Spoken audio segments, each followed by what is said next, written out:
You see, Here we go. Sorry, what? I see. Just I say just it. jumped into nullsec and found a really good target. If we had a bomber's bar fleet on, it would be enough to kill this one. That's the right way to start a stream, finding the best targets and wormholes. Right? Not targets. I just jumped You're in. not I allowed. just jumped into null gate, and it's a massive gate camp. I'm in a travel scepter, so I'm just going to ignore it. All right. Carry on.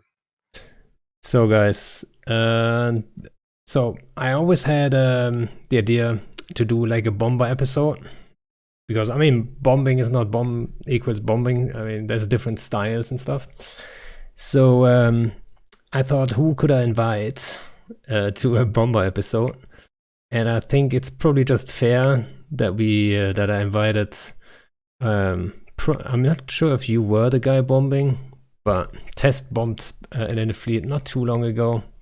So I guess it's just fair to invite the Test FC, who's known for bombing, right? Which is Sieku. And then also, if you have a bombing episode, you have to have Bombers Bar on, I guess. So I reached out to Sounds Bombers right. Bar. And asked who would be up to come on, and there's an active FC. And I was told Dracoth is the guy. So there you go. Hello. Yeah, thanks for coming on, guys. And then, so let me ask the first question, which is very obvious. Like, why bombers, right? So why do you guys like? I'm not even sure if you primarily fly bombers or entirely only fly bombers. But you certainly have a love for bombers. But why? So Drake. I have a love for bombers mainly because of the Covert Ops cloak. They allow me to do stuff that normal ships can't do. That mainly involves ganking stuff. If I can try and kill anything, it generally involves a covert ops ship as primary tackle. It's mainly a bomber, and then even if it's heavy support coming in, like non-covert ops stuff, or even just a massive bomber fleet coming in to help, that is generally what I like doing because it's so fun to do. It means you're also getting away as well. Once you have warped to your safe spot and cloaked up, you are uncatchable. So that's one of the main reasons why I like bombers, because you are pretty much uncatchable if you know what you're doing. Yeah, well, it's probably uncatchable, but also it has great potential still, right? There's a couple Yes. ships in the game that are uncatchable if you want them to. Yep. It also has a nice DPS output for hunting big capital ships, because obviously that is something that Bombers Bar is famous for. We're famous for our whaling fleets and armadas, which hunt supers, capitals, and rorquals, etc. And a bomber is a vital part of that network because it just has that mainline DPS which we need, and it can also fire focused raid bombs, which are the godsend of bombers in all honesty when it comes to capital ship hunting. And I guess Seiko is probably the same for you, right? It's like the combination. Yeah, I do bombers. Well, I originally started as a skirm, like group FC, small gang, then moved up to strat FC and test. That was like big fleet stuff, and then I transitioned into doing bomber.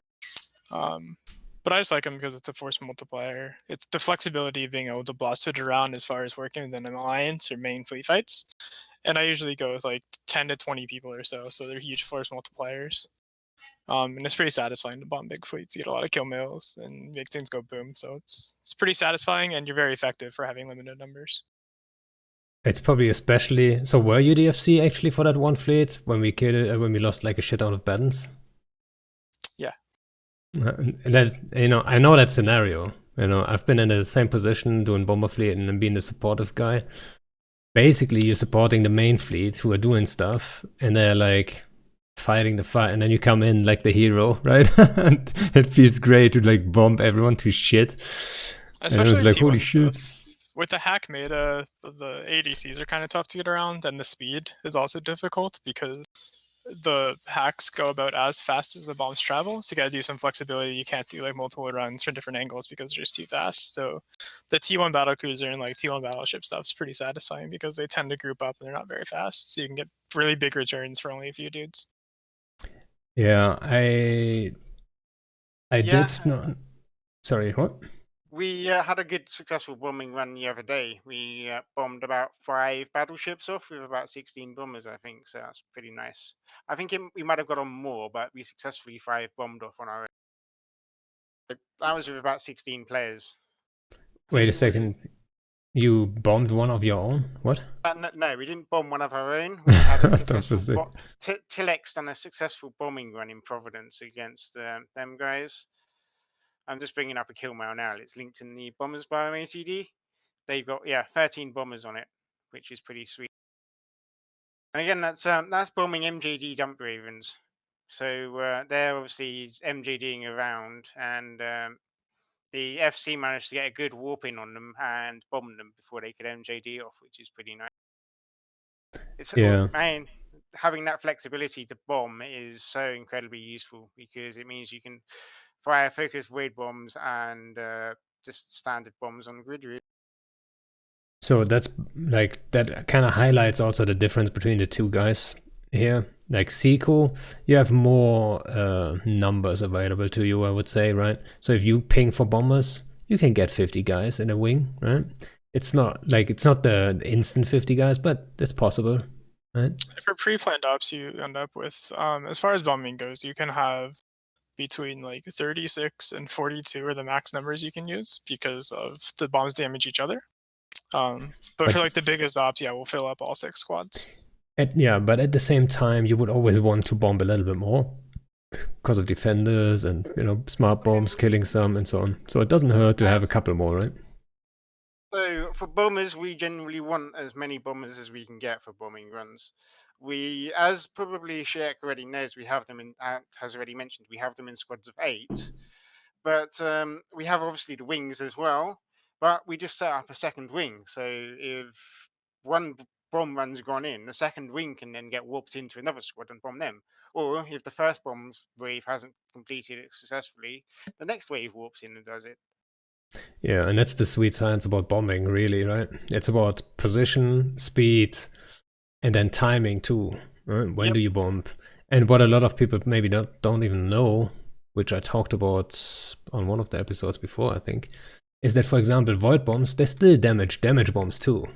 Right? They actually do more damage, so they're bomb types. They do 21 damage to the bombs, whereas max skills and racial specific bomb does 16 damage to its other bombs. So the math is kind of... Yeah. That's like a nuanced thing that unless you hardcore run bombs, you're probably not going to be like super aware of. But yeah, at the same time, the little details that make you pull off the big ones. But at the same time, if you have the void bombs go just a second earlier than any damage bomb, they should explode without damage bombs being in range because they travel twice as fast.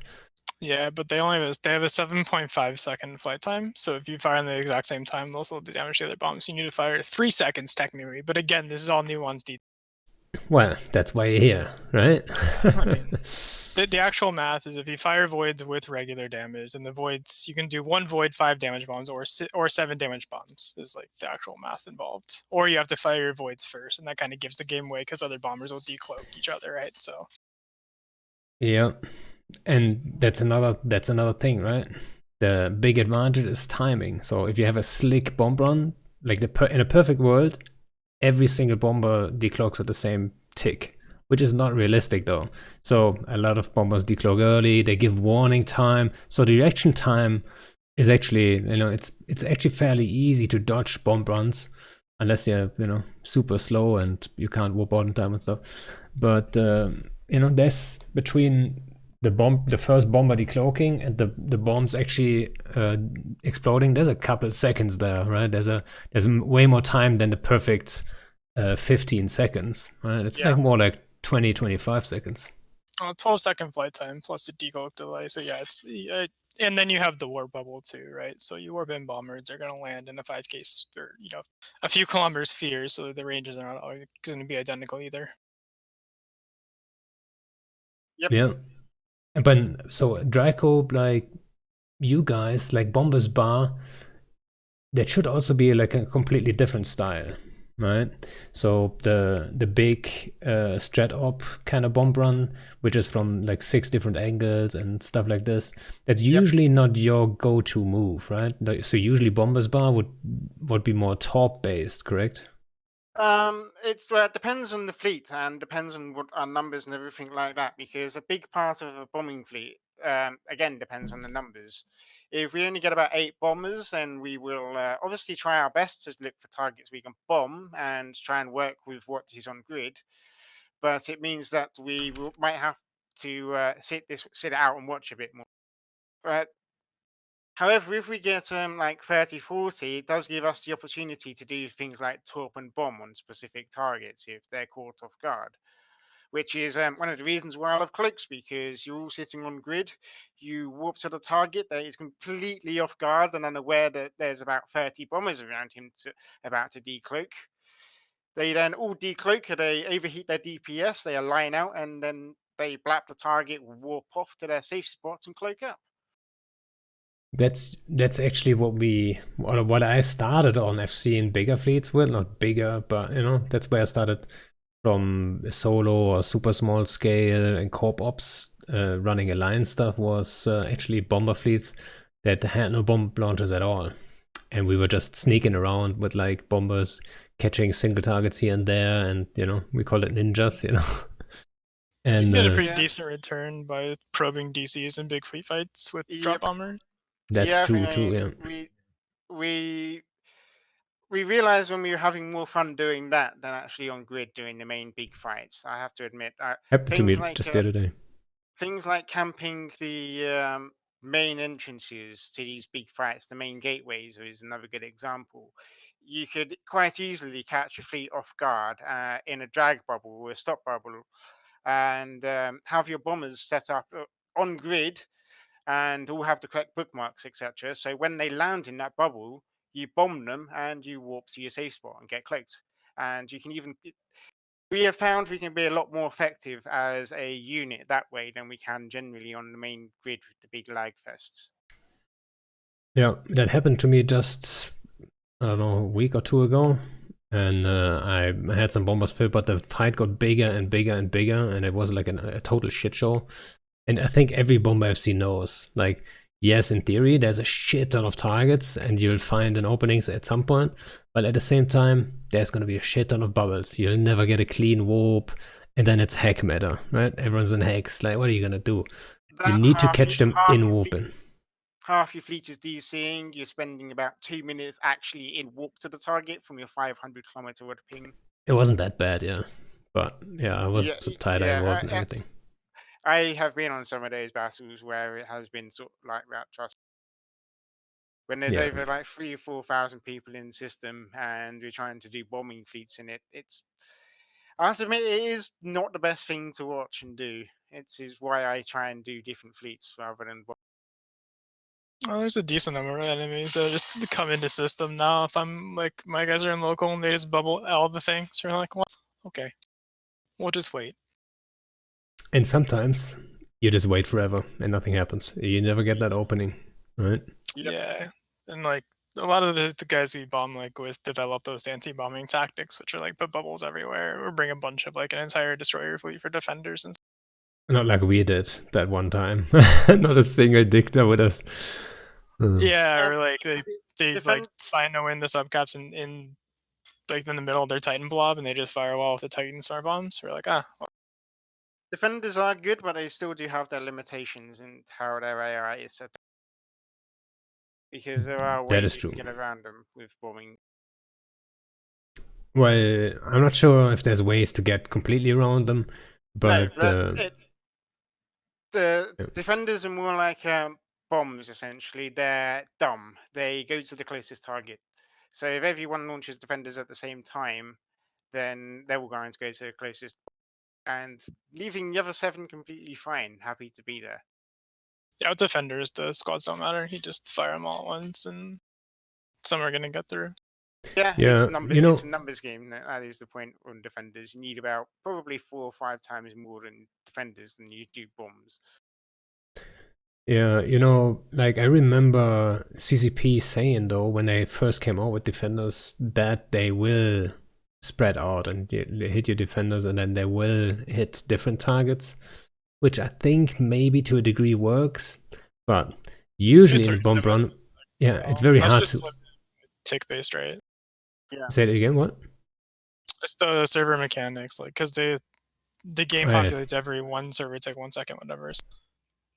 So it'll split up the defenders will have the bombs, and it's at random. And it's only like so many ticks, or so. I mean, some usually get through, or then you get unlucky, nothing gets through, and you'll die. Like, game.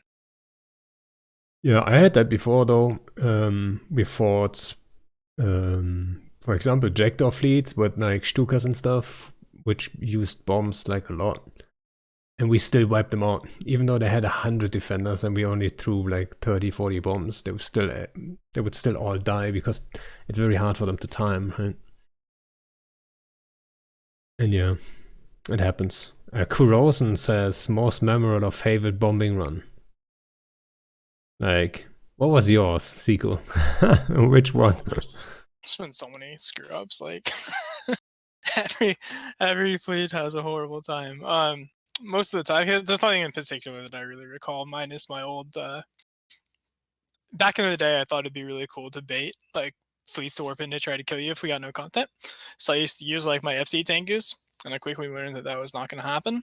So there's a lot of failed runs in the early days of me trying to get my guys content and bomb my own Tengu and therefore kill the enemy fleet. But all I did is lose a bunch of Tengus, and to the point where a lot of my guys, the members I fly with, had like a Tengu tracker. Where they'd be like, "You haven't lost a Tengu in 3 weeks," and then like sure enough, I'd lose another one. And yeah, but What? It is creative. the really memorable failures are the ones where like you have a big tie-dye fights, for instance, where like your friendly fleet relies on you to bomb stuff, and if you don't pull it off, like they're gonna be hurting because bombers are force multipliers. But at the same time, if they don't do it, if they don't work right, then your friends are fighting outnumbered and they're all dying too. So there's a lot of failures based on that, I guess. Yeah, I've been there before. Like, no opening, you can't really bomb, or you whelp them, or, it happens. It happens with bombers. They die so quickly. Same for Stukas also, right? That you simply can't land those bomb runs. You get a headshot and all that stuff. It's, It's high risk, high reward. Like high risk, high reward, right? If you pull it off, it looks fantastic, and you get tons of kills, and it all looks great. You know, huge win. If you screw it up, or you decloak yourselves, or any number of small errors, and you're all gonna die. So, but the risk, I would say, is not necessarily that you lose the bombers. No, so but that you have to reship and you're no longer there. Exactly, that you're wasting potentially 50 people into something that don't do anything. Yeah. It's like firing a revolver in many ways. You've only got 2 shots per bomb, and then you obviously got to reload. You've got to be patient and choose your shots wisely as well. T2 bomb launcher. Yeah, as for Bombers Bar, though, we can't do things like that. We've only got to allow people to be able to use T1 as well. Otherwise, we won't get a lot of people on our. But there's a couple things. We try to get our guys into T2, but then we split ours up eventually into T1, T2 rings. There's a cooldown difference too. You fire twice as often in T2 launchers. I'm very well aware of it. Fair enough. You can hold more bombs. You can hold more bombs in the T2 launcher as well, which is nice. So yes, I mean, again, though, for Bombers Bar fleets, we say bring T1 bomb launchers, but T2 bomb launchers are for that reason very nice again, because you can hold 4 bombs and you can. I think it is 4. I'm not 100% sure now. It's 4 in the launcher, 3 in the cargo, 7 total for T2. So, I mean, for Armadas, that's more focused void bombs. That's like, that's more Rorqual kills, more super kills, but and for bombing fleets, that's a higher possibility of more bombing targets. But in bombing targets, it's all about that reload early. And as I've said, because we're on an MPSI fleet, we rarely get that many T2 bomb launcher people on fleet. So go ahead. That's another challenge you would have with a group like Bombers Bar, right? Random people. In like big groups, like tests, you can organize people to a degree, Yeah, it's never going to be perfect, but Test has doctrines. Test, I mean, you can say to your people, if you do not fly this ship, you're going to get out of the fleet. and depending on the situation, you might get kicked from the corporation or alliance, etc. Whereas as Bombers Bar, we can basically the only doctrine we have is absolute is the bombing doctrine, ironically, because it needs certain parameters for everyone to have, and they're easily doable. Most new players should be able to fly Bombers Bar bombing quite easily.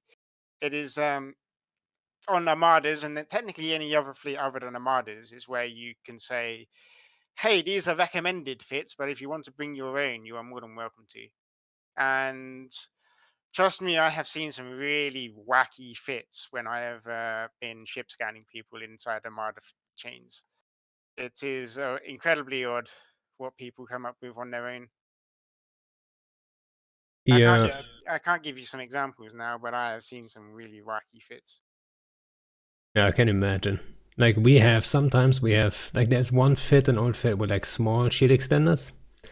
Yes, they give some shield, and in some cases it might just make the difference because they have a very little signature radius increase, right? So on some Yeah. bombers it makes sense, but like then we are flying Stukas, or not anymore, but similar stuff.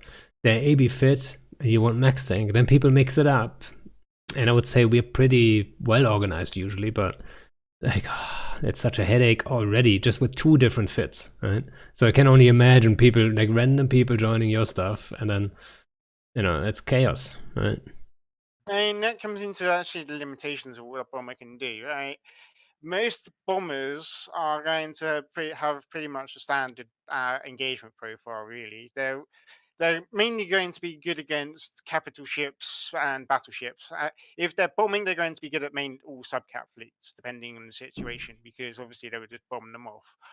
But just for sheer like what you're going up against, bombers I generally find a good going up against capital ships, battleships, battle cruisers and cruisers if you want to go have a bit of fun.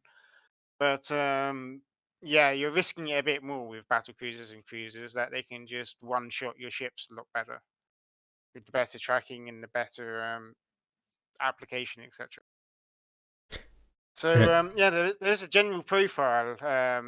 Like you have to remind people as well to make sure that they're in range of their torpedoes and everything like that, because you don't know everyone's ranges, like just like you don't know what everyone's fits are. So you can everything you say on a bomber's well fleet is a guideline. Really, you can't tell everyone how to fly their own ship, and it's a bit odd because if I go to a non-second alliance or a wormhole corporation or any corporation that has a doctrine for that regard, you understand what every ship in that thing can do. You understand your minimum speed, what you're designed to go up against, etc. Whereas, yeah, bombers it's a little bit more hit and miss. I mean, sometimes you could get, especially in a public fleet, you could get a lot more experienced players that bring polarized bombers that can help melt through those capital ships a little bit faster. Or other times you could only get like 50 newbies that don't put out as much DPS. And you can see it, sadly, you can see it in the amount that the carriers might be dripping down or bleeding down, or the vocals might be boosting back up and stuff. But it's something you have to work around because you can't tell people not to turn up. You encourage people to turn up for that exact reason because you want them to learn how to be a bomber. You want to get them to engage in, hey, shooting capital ships. Yeah, but at the same time, like you said with the Tech 2 launcher, like the Tech 2 launcher, it's not that important, right? So like if you get the base stuff for the bomber, you're good for good to go for Bomber's Bar, right? So Yeah. level 4 skills, kind of, that's all you're asking for, really, right? Yeah, I mean, basically the main priority is that you can mainly, ideally, fly a bomber. There are ships that you do not need to fly that require cable up skill. The luxury yacht is a good example, and your Stero and Stratios are the other two that I can think of off the top of my head.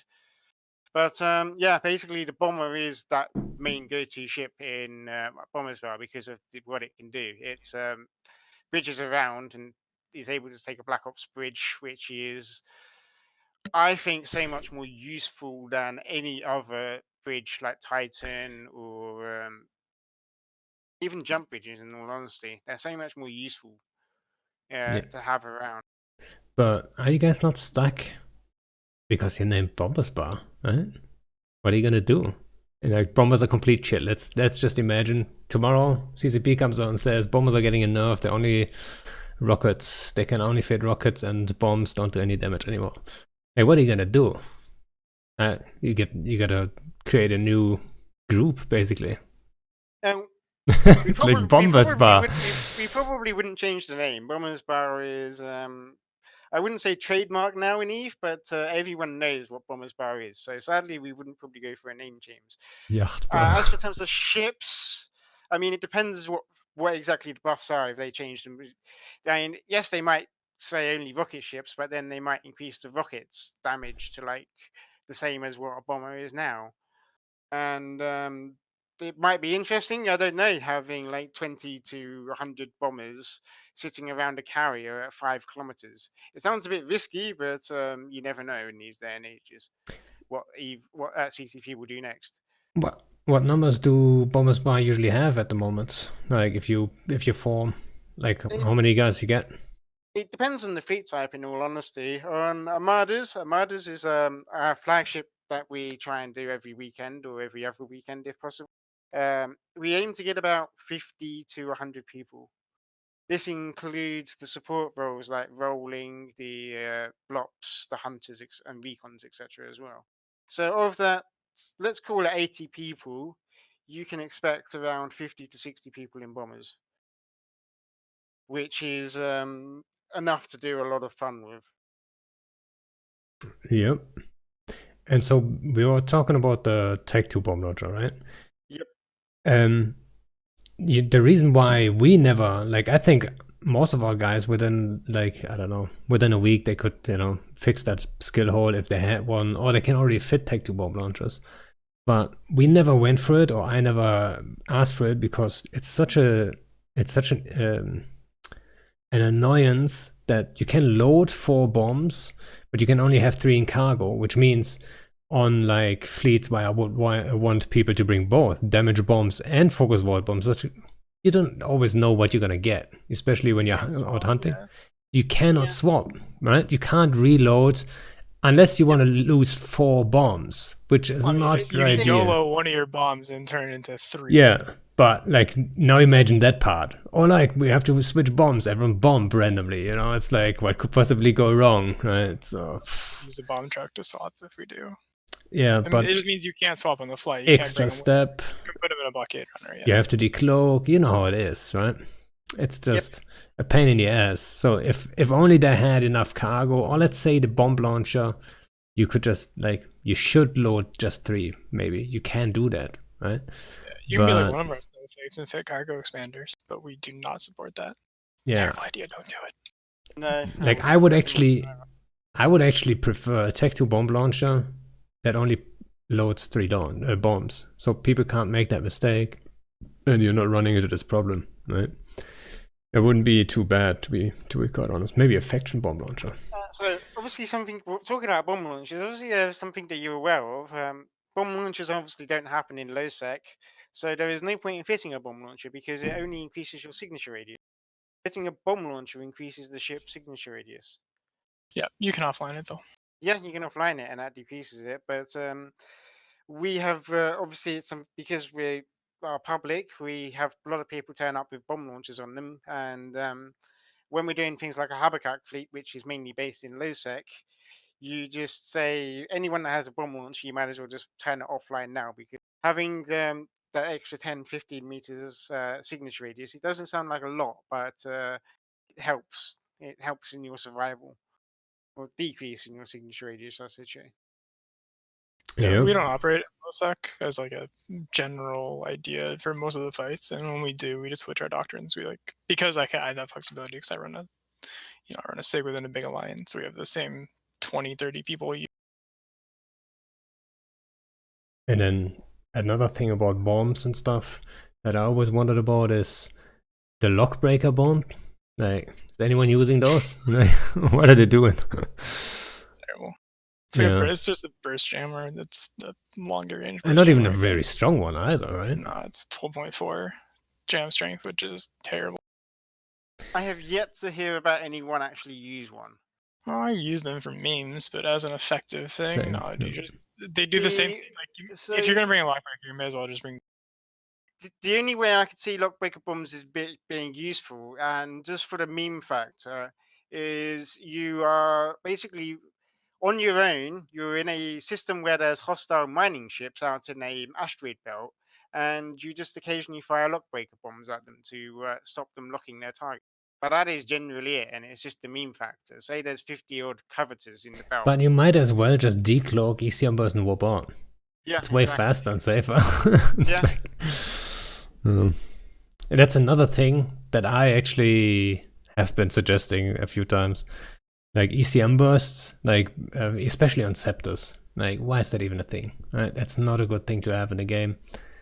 What about having an ECM burst just cycle at the end of the cycle, right? So it has, at the moment, it's a 30-second cycle. You might as well cut it down to 20 seconds or whatever. But then at the end of the cycle, the ECM burst comes out. Right? Wouldn't that be a little bit better? I mean, it has nothing to do with bombers, but yeah. It would make things like instance the ECCMs, sorry, the burst scepters and things like that a little bit more killable, because they don't just warp to a wreck ECM burst and warp out. Yeah, exactly. So that actually might be an interesting. But again, bombers like those ECM burst scepters, bombers are squishy. So if a bomber is having to rely on its the burst, then it's probably not going to survive. So there would be no point in still fitting them. You have to rely on your burst jammer, though. You're pretty screwed anyway. Yeah. Yeah. Like my bombing bombers have core stabs because it gets you like, that's your first line defense. So it's like you're aligned, then you bomb, then you warp, and if you get long pointed or whatever, because that's usually like it's a scepter or something that's like 30 away, it's gonna point you. You can still warp off. Yeah. I think I'm not sure if our fits actually at the moment have an ECM burst even on them. I did use it before, but we jokingly refer to it as our module to get on each other's kills because they rarely. Yeah. I mean, you have nothing else with a bombing bomber. You have nothing else to put in your mids really that's effective. So we throw them on there because sometimes it saves you, but it also gets you on all the kills of your friends that die. So what I found is, well, first of all, bombers bar don't put anything like warp core stabs on them. We don't even go for inertia stabs because again, inertia stabs break your signature radius. We go for nanos and we go for sensor dumps. Sensor dumps with the scripts in the range targeting scripts, 2 of them depending on the bomber. If you overheat them, you put them on something like a scepter, and you will decrease its targeting range so it can't point you. And if it's at 30 odd kilometers out, and then you just warp off. Yeah, I mean, different test though. I'm pure bombing generally. Exactly. Big fights, I was about to say. I mean, yeah, it's just different tools for the different job. Exactly, it's a different style of playing, like flying bombers, a different scenario entirely. But yeah, I mean, that was I was talking about on grid bombing because we have had that happen before. Most of the time now, as you said, we generally land in bubbles when we are bombing. So you have to bomb, then you have to be very careful about where to go. Probably cloaking up or warping off to somewhere else, which is not recommended. I usually use a nullified T3 to give the warp in from a different angle, and then warp the bombers to my nullified T3 to avoid the bubble angles. Yeah, I thought about doing that entirely for like several squads at once, but I can see my brain melting. That limits your angles. Like, so if you do that, you can only do 4. Like, if you picture a compass point, up, down, left, right, front, back. If you do the nullified warping, you're limited to only 4 angles because you can't come from whatever angle you're warping in from, because those bombers will get bubbled. So it definitely limits your numbers, but it's a tactic to avoid the bubble traps. Wait a second, you can get a warp, like in theory. Let's just say there's one fleet and there's one bubble, right? In theory, you could get an angle for every squad, left, right, top, bottom, like whatever, right? Yeah, you could, in theory, you could warp the 4 planes and then warp the front, like let's say I'm coming from the, you'd warp your nullified from the top, you'd warp then your 4 other squads on the horizontal plane in, then you'd warp the vertical to the bombers on the outside, but that angle is just, the math is so difficult that we usually would just do 2 runs at that point. Yeah, I'm actually just now wondering if like the people listening to this can actually follow what we're talking about. Yeah, I know it's very like Um, abstract theoretical without having like a 3D plane to demonstrate yourself on. yeah, yeah. If you have never done it as an FC, you probably like people in Fleet probably don't realize entirely what's happening. Yeah, basically the math wise, if you're doing, let's say you're coming from a target front back, but the bombs because the bombs detonate a 15k radius sphere, so that means like the bombs need to be 15 kilometers from each other when they detonate on the different angles, or else they'll kill each other. So that's just purely angles and geometry involved. But the math works out that for 2 angles, you can hit like most of the squads, but then after between 3 and 6 angles, it's much harder to hit. They need to be much further away, which means you have less overlap and more difficulty. So the thing is that the theory is you have let's say two different angles. So you bomb from front and from back. Front and back, like towards the sun, usually. That's where you orientate yourselves on, I guess. And then you bomb at 38 km, right? So you warp your fleet in at 38 km, and then the bombs, in theory, should be landing 8 they'll land 16k km away from each other. Yeah, they should be 8 km away from the target on opposite sides. So you add that up, that's 16. So all the bombs are exploding out of each other's range, and they don't kill each other. So now if you go from the side, the angle is not perfect.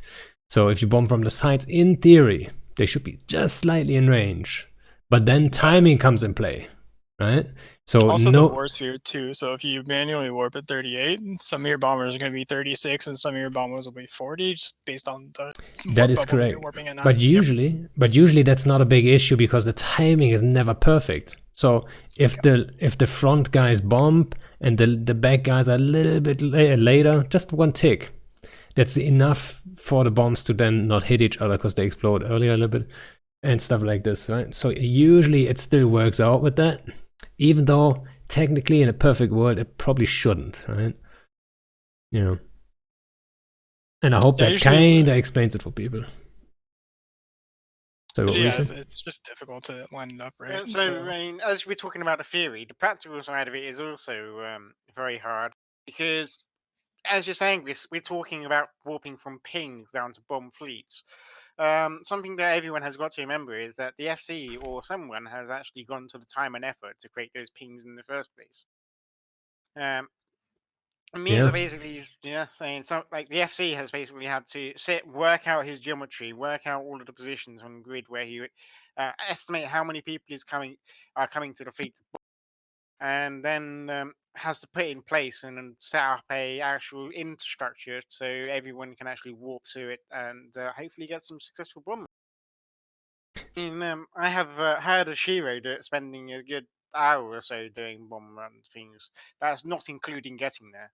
So that's probably about 2 hours in total, 2-3 hours setting up bombing. FC's put in a fair bit of time to put in these pings. That's one thing that is for sure. Yeah, that's what people a lot of times never see, really, right? They get on grids, there's warp-ins there and all that stuff. They don't even think about it. But yeah, someone had to have that done. And usually it's like hours before the fleet. And then they have to get everything in order and stuff. Yeah. There's a lot of prep work that people don't see. It also means you can't improv bombing very well, which is what a lot of other FCs that I work with don't understand. Is that like if you're not fighting on the grid that we prepared, like a lot of times, like if I'm in the area, I have a lot of bombing pings on all 6 points on all the gates and such usually. Yep. But if it's somewhere else in space or somewhere I'm not prepared to, like a structure that I haven't prepared, then it's like so much harder to set up a good bomb run, especially from more than one angle. I have a really good example for that. Tao, who's like one of the main FCs, or was one of the main FCs of Snuff. Sometimes he's watching. I wonder if you hear Tao. But so Tao asked me for help. What can you bring? And I'm like, well, I can't just bring some bombers, because usually when Tao comes with me, it doesn't have to be like in an hour or something. Like, no, an hour ago I need to be there, right? That's usually what happens. So the timer is already out. When I ask, like, when is the timer? He says, the timer's already out. What can you get here? I'm like, yeah, I can get bombers there. So I'm forming bombers. I get there in time. I'm setting up bomb spots. And instead of, I forgot what the original spot was. Instead of that spot where I now prepared and I said, okay, I'm set up, let's go, he warps to another spot and takes the fight somewhere else. And I'm like, dude, what the fuck, right? Like, what am I supposed to do? It happens so often to the point where we like have like a rough to improv tactic where we have our bombers angle themselves slightly. So like we all come from one angle and the left bombers like aim to the left, right bombers aim to the right. And if you do the angles correctly, they'll be spread out enough that they'll overlap the target but not kill each other. But that takes a lot of CC practice. Like it's taken us a lot of work to so get that, what I did even before, close to working. So what I did before was, instead of trying to angle or hit different spots, I just used, so with 2 squads, that's not too problematic, because with 2 squads you can just go and say, one squad align and the other align away, right? Align somewhere else. So the warp timing is different, and then it works out, because they land later. And then that way you can land 2 squads, not at the same time though. Which, then gives them a little bit more chance of getting out and, whatever. Yeah, but we're in the hack that's one way to... No, in the hack meta, it doesn't fucking work. 1.5k a second, so you need to, like, be super close. It's so difficult. Hacks, once they move in, it's almost impossible to hit them, right? Unless... Yeah, wait them until you turn off their props and then laugh. Yeah, I think the only way to do it is probably warp in and then be patient. Just have those squads sit on those spots. And maybe have an FC for each one. And if that FC says, okay, they're burning into our range, approach this guy and then bomb. All right, with hacks, we do 1 squad at a time and we just warp at like 10. Just like hope they don't turn around. Or you die so quick. In the back. Any bombing fleet requires patience, really. I remember watching an init fleet with Nova as the bombing FC. You were in MJD Ravens and had MJD Desses in fleet. Obviously, it was before the changes to the MJD. And we watched you basically just MJDing around on grid. And we had Nova was watching this as well, but he had counted how many jump Desses init had in their fleet. And he was counting how many jumps they had done. So basically, I remember that fleet because it wasn't me FCing. Several times before we tried bombing you several times, but you always managed to MJD out. So it came to almost the end of the fight, and everyone was just about to leave. I think in it MJD'd all 7 times, and we were about to warp off, and we successfully bombed you. I remember that fleet, and I don't want to say who was FCing, but he was FCing Ravens for the first time there, and you can tell. I mean, it looks easy from the outside, like bush ravens, right? It looks like, oh yeah, that's a piece of cake. But you can tell it's uncomfortable to have bombers just on field. Just have them on field. You know they're there. That's already making you uncomfortable. And then you're anchored with not the tankiest battleships in the game. Like, they're armor-tanked ravens. They're designed to tank 1 squad of bombs, and then they die to the second one, really. Yep. So you can tell he's like, ooh, shit. And then he was actually in the process of MJDing out of the fight and then warping. But I forgot what it was. That warp was, I think the warp out was too close because he MJD'd too close to it also. We couldn't warp at the time. And then you bombed us, and then all those ravens died. It was like, oh shit. Yeah. He wasn't a big fan of ravens afterwards, I can tell you that. Yeah, that was I think one of my first fun bombing fleets I've done. And I've been on a few with Neva and Shiro and some other people, but that one I can't remember even the system that was in. I remember. No, M-Taco was another great bombing fleet. I believe it was in Curse. In the staging of what was the group called? The Russian group in Curse. I should know the name. AAA? No, not AAA. No. In Curse, I think the system actually is at XX9. I'm not quite sure, but yeah, I remember when it was. I remember the spot too. But yeah, so do you think, like I said, if you're in a fleet, like let's say battleships, not even a bush fleet that's completely anchored on 0, but any battleship, there's always that threat of bombers there. Do you think bombers are maybe a little bit oppressive? towards other subcap doctrines? Oh, PL thought they could outsmart bombers by bringing in mechanical fleets. I remember one of I can't remember his name now, but the head leader of PL at the time told me that their mechanical fleets were unbombable. And sure enough, the next fleet we bombed them quite the hell and back. That was in Providence at the time. But so when I say like, are Yeah, so bombers oppressive? they can be, yes. There is a scare factor there. It's basically why we don't want to on big operations where we do jump into these big fights. We don't want any presence on grid or in local chat or anything like that until our first bombers are gone. Because as soon as people start to realize, hey, bombers are here, they change their tactics ever so slightly, which we don't obviously want. We want them to not realize we're on grid until the bombers are in the air. Yeah, but so the argument is that because bombers are in the game and bombers are fairly common and fairly easy to form, and an experienced FC can set it up fairly quickly and have like a solid shot at stuff without, it's not that hard to FC. When the prep work is done, your dudes are in fleet, they know what they're doing, everything is done. The actual act of bombing is the easiest thing ever. Huh? It's everything leading up to it that's like a little bit harder. But Well, I mean, huh? any group can do bombers. So by saying they're oppressive, like right, but I know. if they're overpowered and oppressive, the other side can do the exact same thing. So as far as balancing goes, the answer is just get a decent, competent bomber on the other side. So what I want to say though, like, so the argument, it's not necessarily my argument. I actually had a heated argument with a friend of mine about this not too long ago. And I actually defended bombers. Okay, so, but his argument is, and he's at least partly right, I think. But his argument is that because bombers are in the game and they're very common, I wouldn't say very common at the moment, but they're common. Like, it's not hard to find them. That kind of forces some subcap fleets to stay home in the first place. Some subcap fleets are just not viable because of it.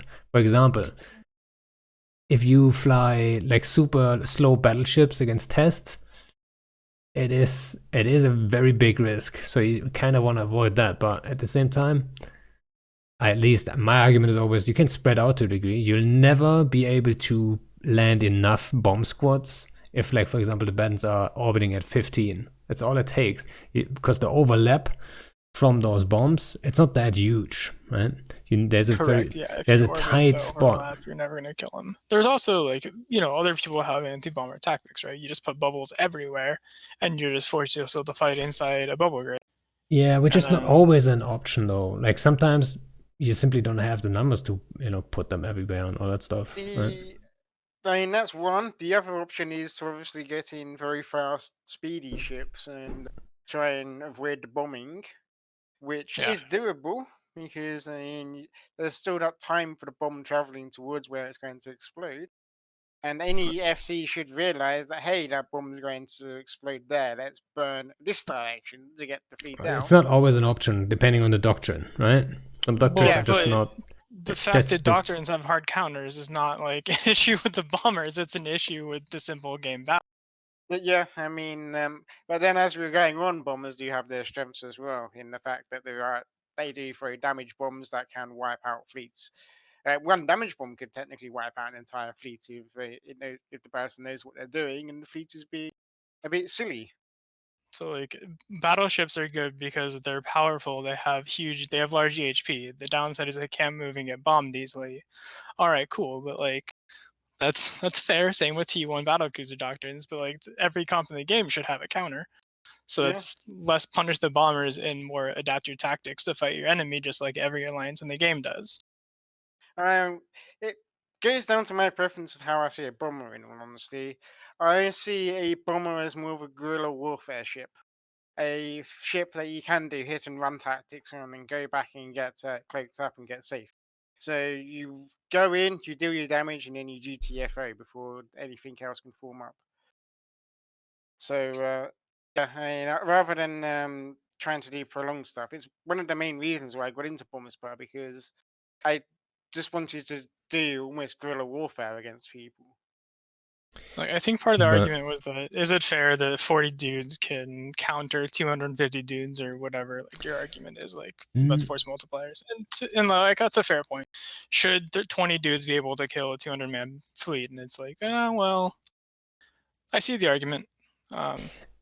Like the hostile fleet would have to make a major mistake for that to happen, right? And So- basically, the FC has the bombing FC has to know almost exactly what it is doing, because it doesn't happen out of coincidence. That is true, but the argument actually, like, that wasn't even the core argument. The argument was like, because bombers are so common, might that be like forcing the meta too much into fast moving? So, for example, hacks, right? Hacks are very bomb safe actually, and I'm not sure that do the bombers bombing- play a big part in that? As much as I feel like the hack meta was like the speedy hack meta was there because not just necessarily because of bombers. Maybe I'm wrong because I'm looking at it from a test perspective. So I don't necessarily know why some of the other big groups, chose not to fly easily bombable doctrines. But I always thought it was because of the ADC change. One, because they're less easy to kill, and B, because they're easier to move about a grid, so they're more flexible. They're harder to get pinned down and lose your entire fleet if you're in really fast ships. Yes, Yeah. I mean, it's a mix as always, right? There's several advantages for hack fleets, I would guess. I mean, Supers and Titans, that was the argument that started actually, right? He's like, you could make the argument that bombers are more oppressive than Supers and Titans. And I'm like, I don't know, I don't agree with that one, right? I say like they're oppressive to a degree, right? I think that everyone can agree on that. You know, there's- they're oppressive to a degree. Yeah, wish all but my how enemies- oppressive? Battle cruisers all the time. That'd be fantastic. Bring it back. Yeah, I mean, obviously, because you guys have like sub numbers to no end. It's like you guys want to, brawl, then you can fill up a fleet easily, but it's not always an option for everyone, right? I don't want to make it political here. Obviously, I'm gonna. I mean, you're saying about fear for bombers and everything like that. I'm going to bring up a controversial subject for a second there, because the fear of bombers comes from essentially the covert Sino. If they're not necessarily from bombs, but the covert Sino and cloaky camping, essentially. That's where the biggest fear of bombers comes from, because if I'm guessing you guys have experienced it, being in Terra standing in it. The fact that you don't know when that sign is going to be lit, that it could be lit any time at any moment. Obviously, it's not going to be lit at certain time periods. You can kind of guess, but having randomly 50 bombers appear or 100 bombers appear on grid on a capital ship with no prior warning, no hunters or anything other than these cloaky campers in local, that's where the main fear factor comes from, I think, from bombers. Not the bombing runs, nothing like that. Just the fact that you can suddenly get 100 bombers on grid through AK vets. I think those are two different arguments, kind of like you're looking like, but that's the nature of our perspectives. Yeah. You and Bombers Bar look at it from a drop cap, like arguably your primary objective is to go kill a bunch of, you're whaling, right? You're killing a bunch of capitals. Yes and So no. from your perspective, we do have FCs that do what you do.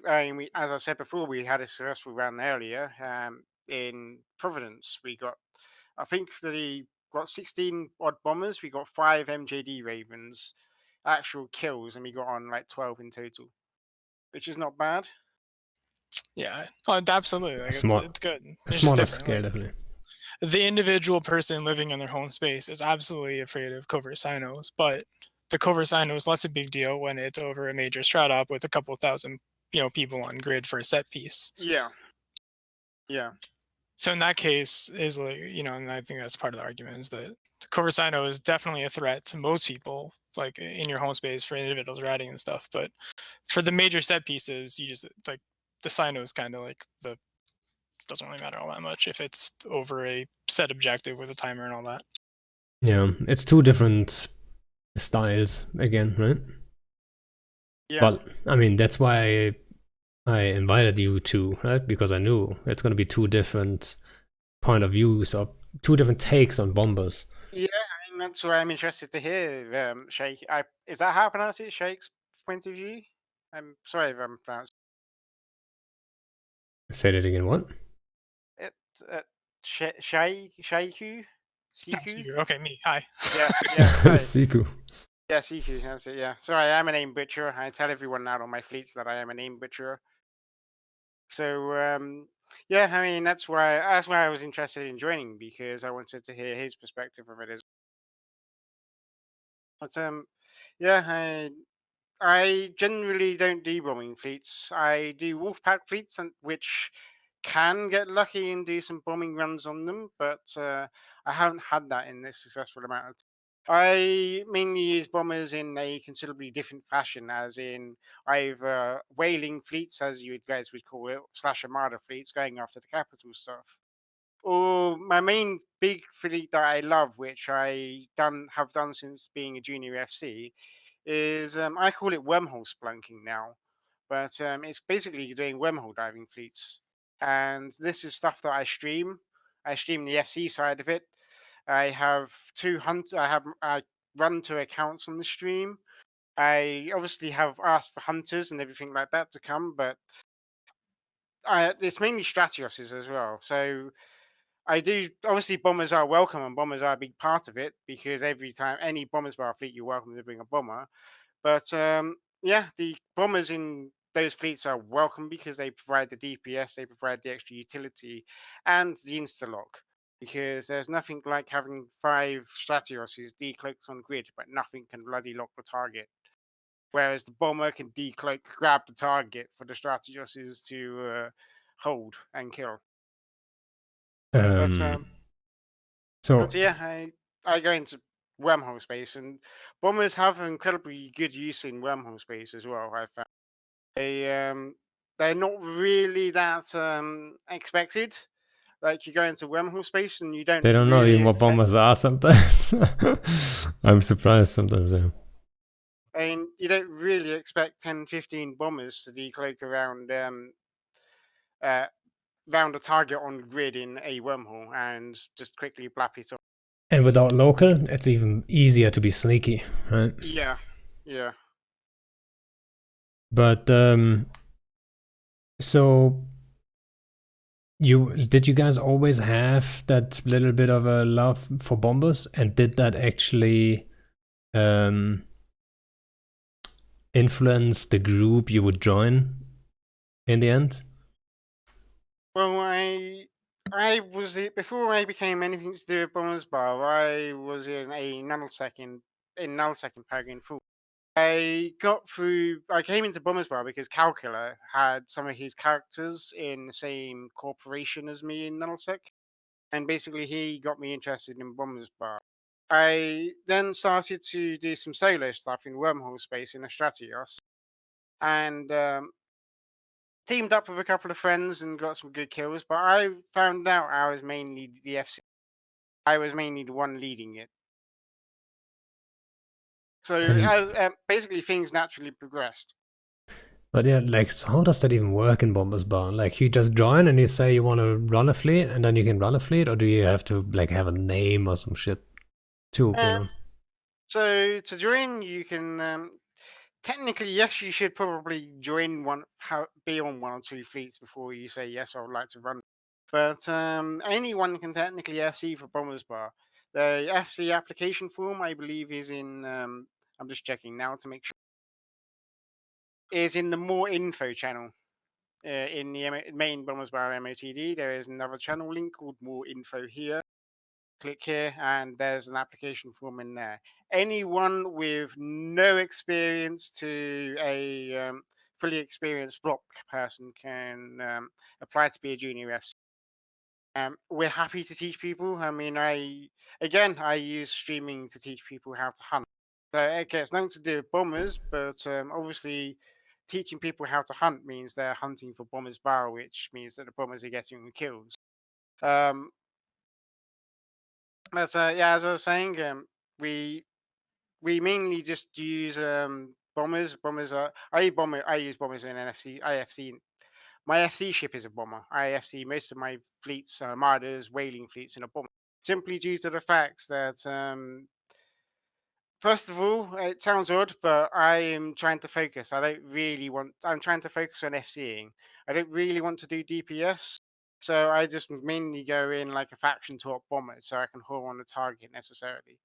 The second thing is, if I throw a recon or something like that, I will be much higher up in the target engagement list, because they see if you drop in on a carrier and they say, "Hey, look, there's a recon. Let's try and target that to try and take that down with me." That has happened and does sometimes happen, or even like when 2 or 3 formal things on grid, it's often the recons that get caught first. So just being a bomber has saved my life several times there. Um, as far as what I was saying, yeah, application to FC. Yeah, it's just mainly anyone can join. I am happy to teach people. Anyone in the FC chat is happy to teach people from in any aspect that they. But personally, it's my personal style of bombing of bombers bar fleets is to just go out there and see what happens. If you don't have any support, you don't have any support. You can still run a fleet. It doesn't stop you running a fleet if you get 50 bombers with you, does it? No. Even as I said, even if you only have 50 bombers, you can still do something with it. You don't necessarily need hunters. You don't necessarily need recon. There's No. yeah, Yeah. What? 50 bombers is still an impressive target. You can take. I will take on 50 super a super with 50 bombers. I've I was about to say I, 50 supers. I don't know. I've taken on a hell with 30 bombers and called for backup from 745 when Wemho was a bit more active. And we held grid for the 30 bombers. We held the super down for 745 to come and kill. Granted, yes, we lost about 10 to 20 odd bombers out of the 30 that came. But the main thing is, I spoke to everyone on grid afterwards, whether they lost the ship or not, and they were so happy that we got that hell kill. It was unbelievable. It The other only thing sucks is if as it gets well, away and you die.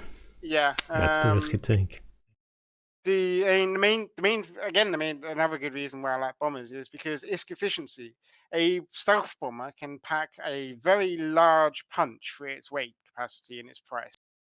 And as I said there, 30, we held down a sea for long enough for support to come with 30 odd bombs. So imagine what we can do with like 100, 120. I've been on those fleets.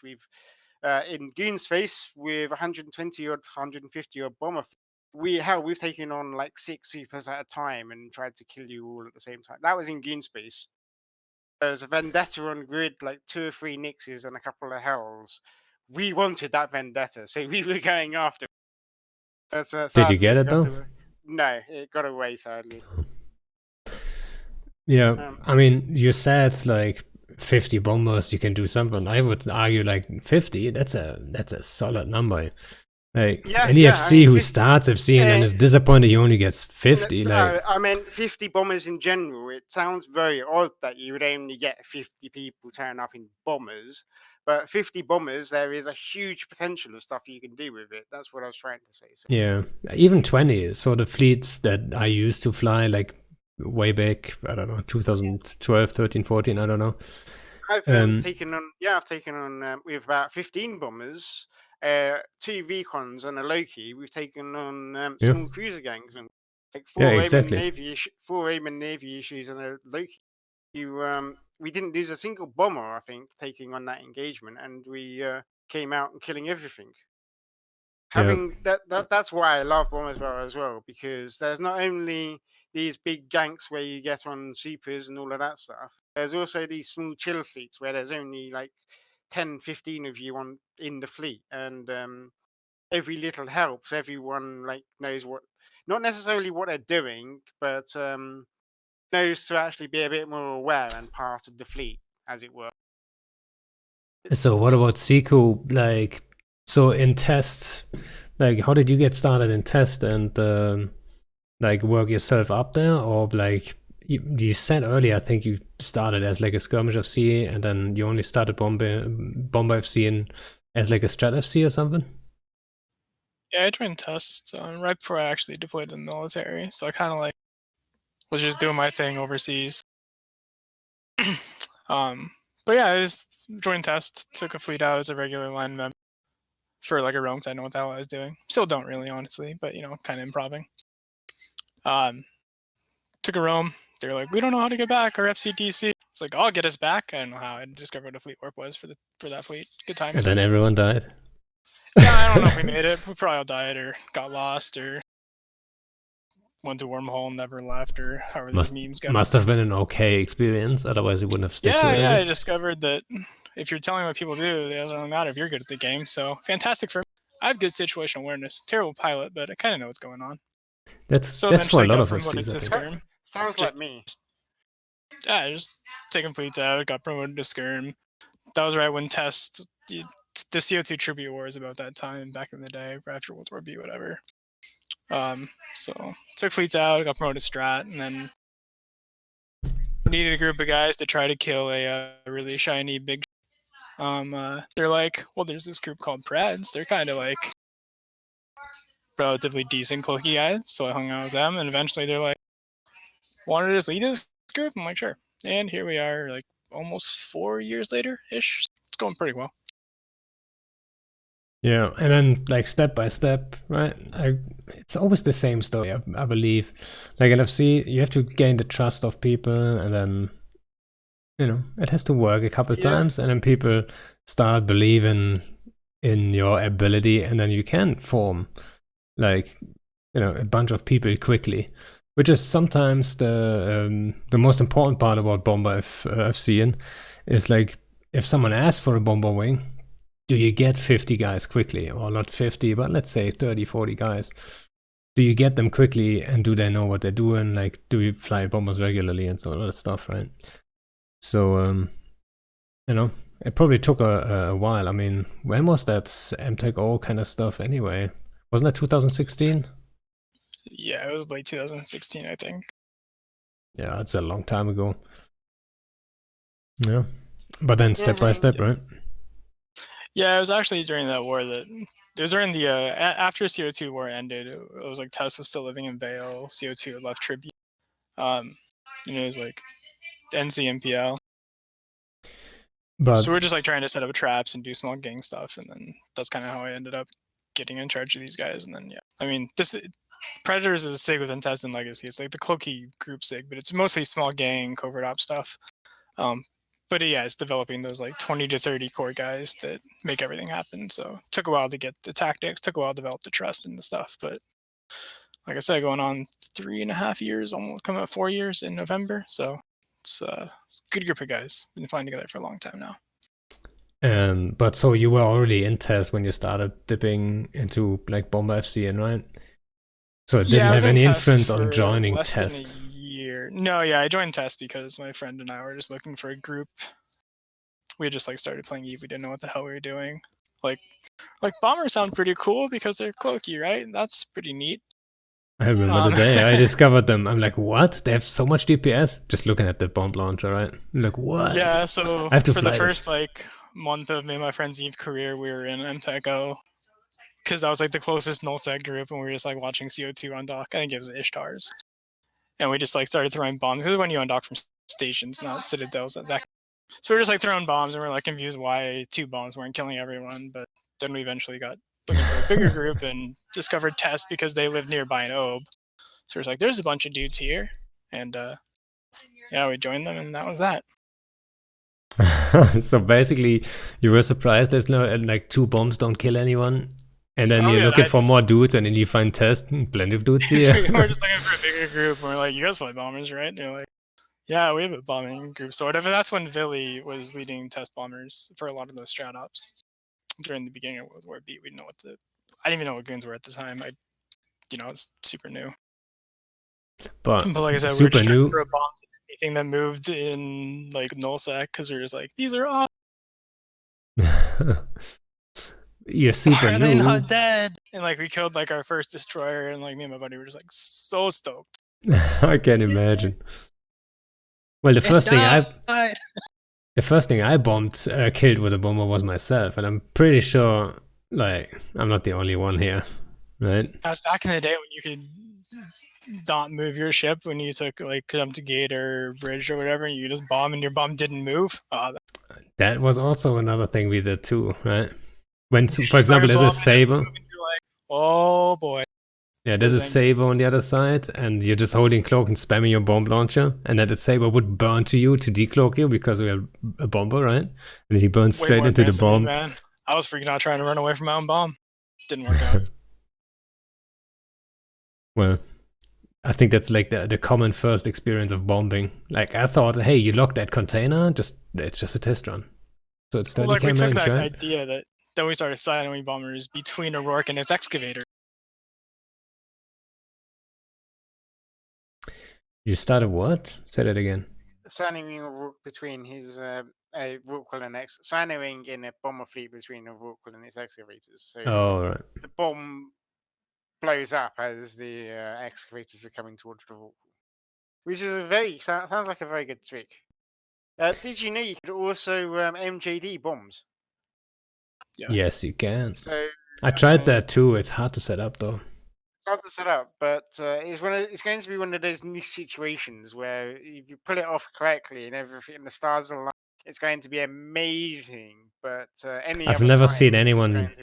I've never Yeah. seen anyone pull it off to any great effect. Right? We've done it before to like in Stuka fleets, for example, that I time it properly and I have one commander destroyer burn ahead. Then we bomb that commander destroyer effectively, and then I time it, and then he shows up and there's like 2 ticks left, and boom, the bombs go off.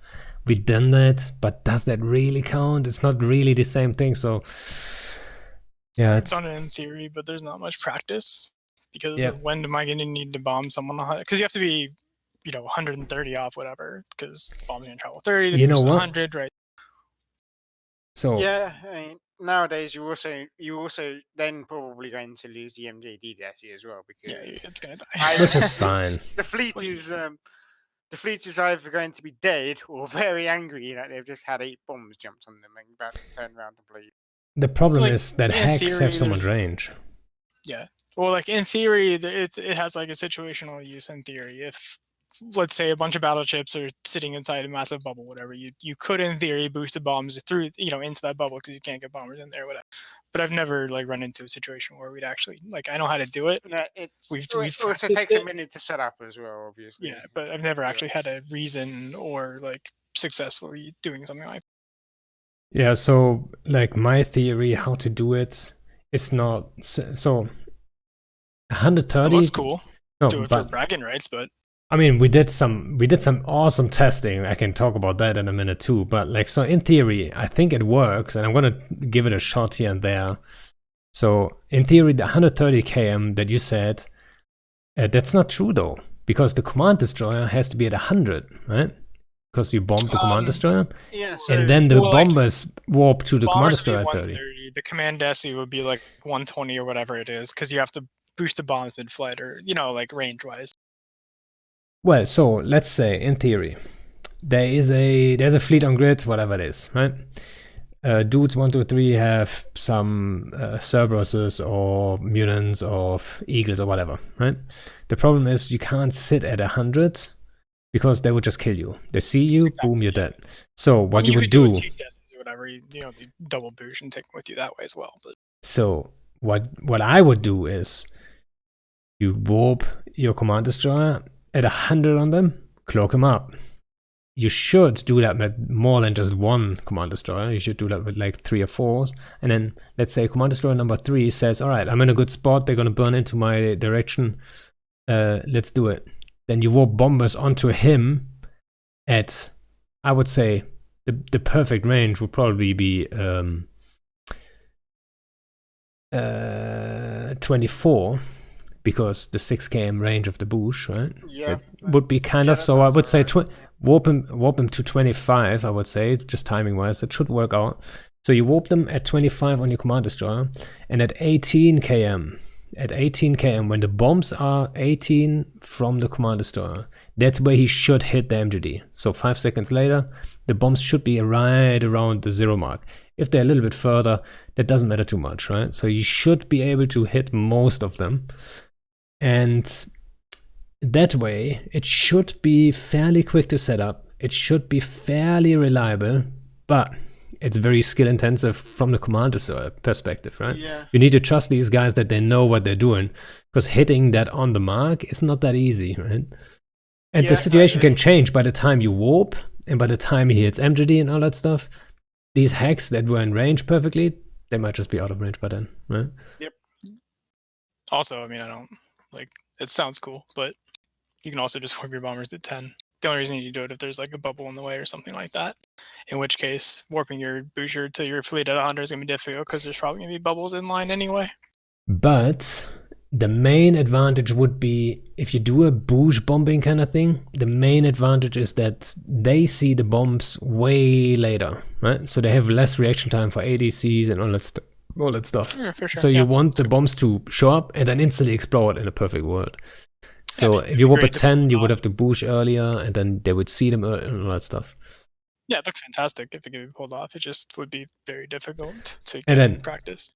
And then we did like a shit ton of super complex tests with that kind of stuff. So like one theory we also had was if you warp, and I tried that with 200 km, right? So if you warp bombers in on a cloaked command destroyer, you will always land 2 point something away from the command destroyer, right?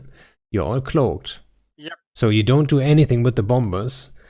Then you decloak the command destroyer. You should not decloak any bombers because they're all around you, which Correct, yep. obviously should be. It's like with Black Ops, right? If you warp to them, Yep. you're not Yep. gonna be. And then you declick. You declick the MJD, then you MJD all of the bombers. No, That so does work. Oh, yeah. I've done it as well. MJD. no. That's not what I'm talking about. Okay. All right, so it's like a way more complex. Turns out not so effective. We never did it in reality. We just did a test run and see. So the idea was that then the command destroyer can decloak, and then everyone can orbit the command destroyer. So they're still cloaked. You don't want the bombers to be decloaked, right? So they orbit you at like 15. I forgot what the range was. I think we took 15.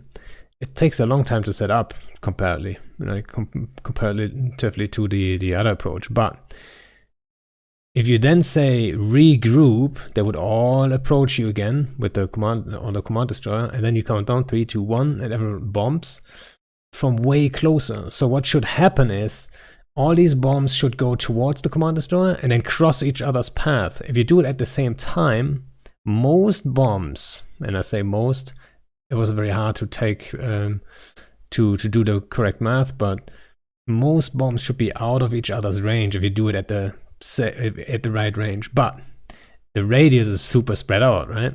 It's like, it looks fucking awesome though. It's like you have a ball of explosions around that command destroyer then in a radius of like 15, 20, 30 km, right? It's like like fireworks going off around it, but not fireworks, deadly explosions that kill ship.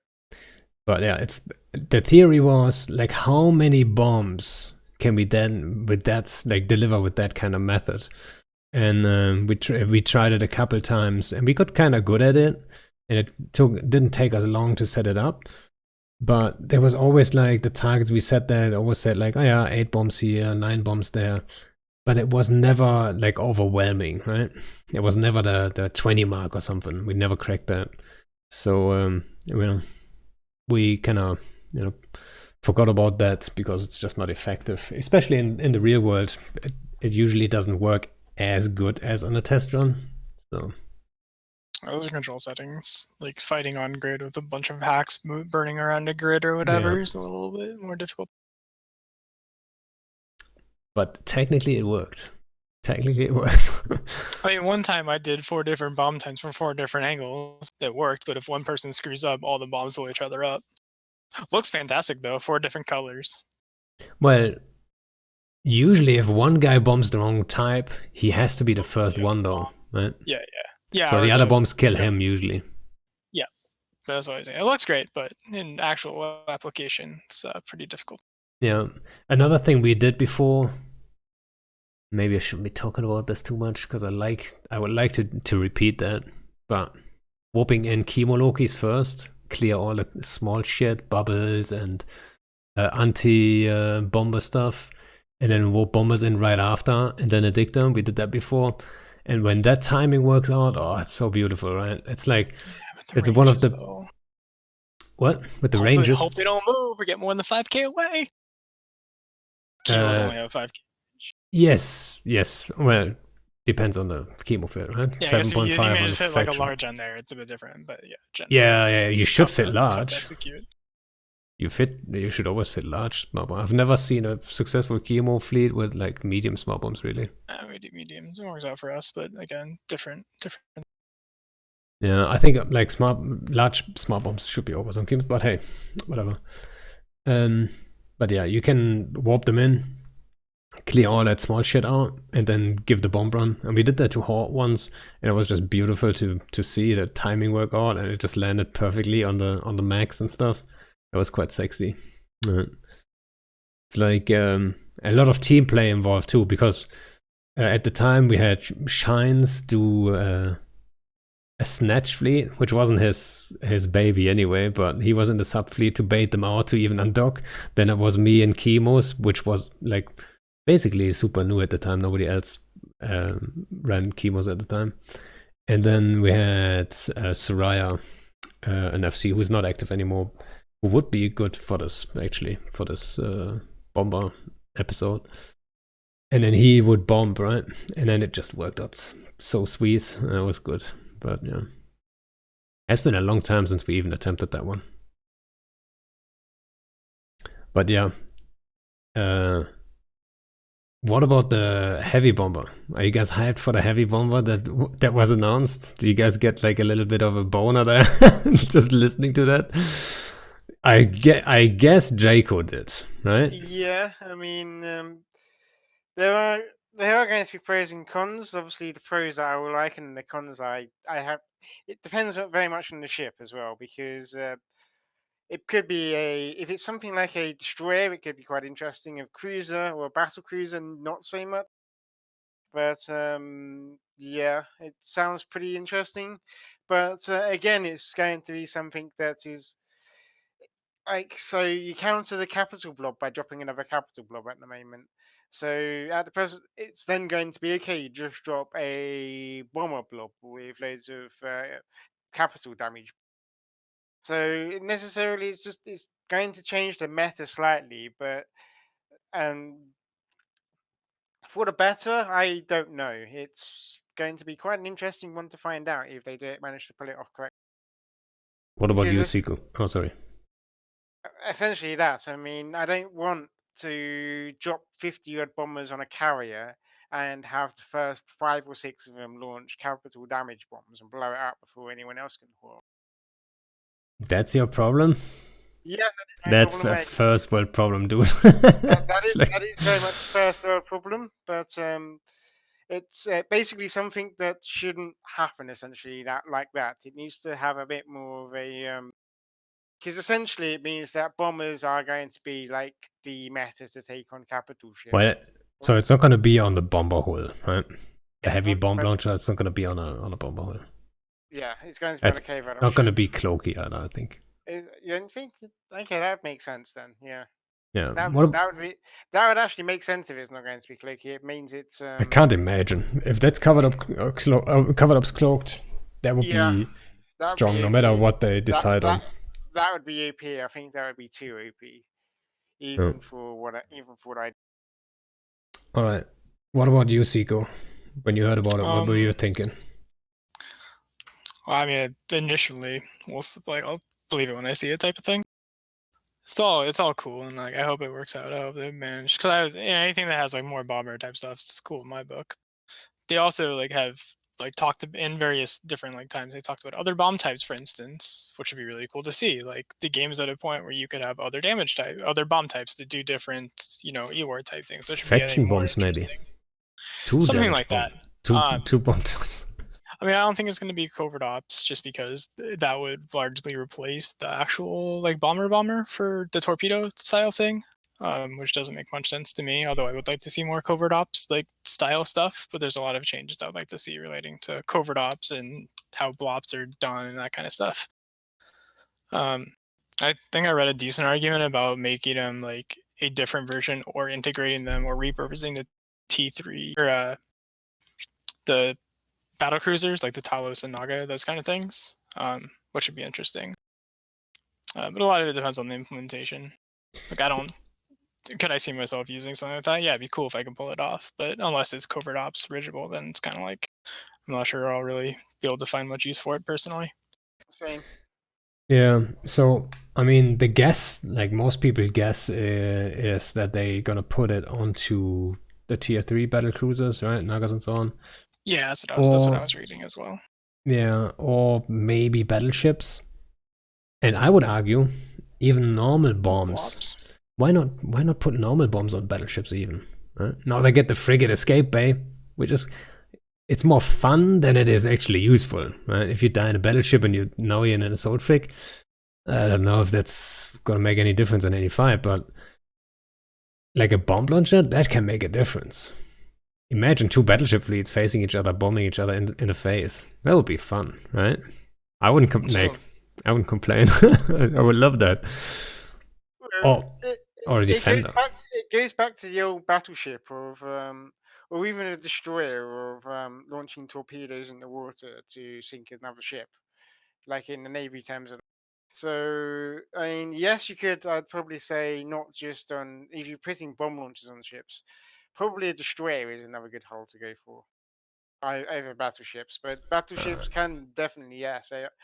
It would be interesting for them to launch bombs as Would well. it be? I think so. On destroyers, I just feel like they're too fast and stuff, so it would be too strong. But Yeah, you know, you probably have to limit them to something like a T1. It's a tricky situation. But I would personally, if I'd done it, I would limit them to something like a T1 hull if you're going to put bomb launchers like on stuff. battleships. I Yeah, mean, battleship T1 hull. you're not gonna see Black Ops necessarily do it then. I mean, that would actually be nice if it battleships in general would get the heavy bomb launcher. Then you I could would do it like with that. Black Opses. So it would I would be like to see kind Black Ops of have what you more want. use. Yeah, so that's kind of what you want. You jump in and you can do it. At the same time, you're risking a fucking Black Ops though. So suddenly there's Black Ops on grid, so people, might just be bait. People might Sure, just but try if to you're bait gonna in. jump in a blobs and like 10 shot a super or whatever, then maybe maybe the Yeah, risk is worth it. I mean, Depends on always power. depends on the numbers, right? So my concern for the heavy bombs is also like how fast are they going to travel, right? Because they said they're looking at the travel time to be very slow compared to normal bombs. So now instead of the 12-second travel time, you suddenly look at what, 30 seconds maybe? That's half a minute. And then how much damage can they take, right? If someone has one smart bomb and the radius is not huge on the bombs, then like is that smart bomb gonna kill those heavy bombs easily? And then they have plenty of time to activate the smart bomb. So are they firewalled super easy or not? And all that stuff, right? There's a little bit of math involved there that they need to get right to make it work. But yeah, I think battleship holds they could use that definitely. Like in general. Or maybe tier 3 battle cruisers even too. I don't even care too much because they're so soft. And at least that's my perspective, and probably Draco, you probably use a lot of wormholes too to get around. Like at least tier 3 battle cruisers, I can squeeze a couple of them through a wormhole. Battleships, not so much. Right? Yeah, I mean, I'll use the nanosix Statico 745 as an example. We can only get about 8 to 12 battleships through that wormhole, and knowing we're going to get them back. Whereas bombers or cruisers, battle cruisers, you can just pretty much open the floodgates and just try and get as many through that wormhole as possible. Yeah. So I mean, if you're going to put it on a battleship, if you're going to put something on a hull, it's got to be useful. I mean, wormholers are a little bit more of a niche than standard, so you can't. I wouldn't say you can't really go to those people and like plug to those people, but I can certainly see a potential of having something like a bomb launcher on a battleship because it's especially in nullsec blocks because it just means that there's going to be so much more fun on grid. It's more of a flak boat or something like that, more flak, if that makes any sense. Because again, referring back to modern navy ships, it's like you think of something like a battleship putting out anti-air defense, and you just imagine the sky alight with gunfire.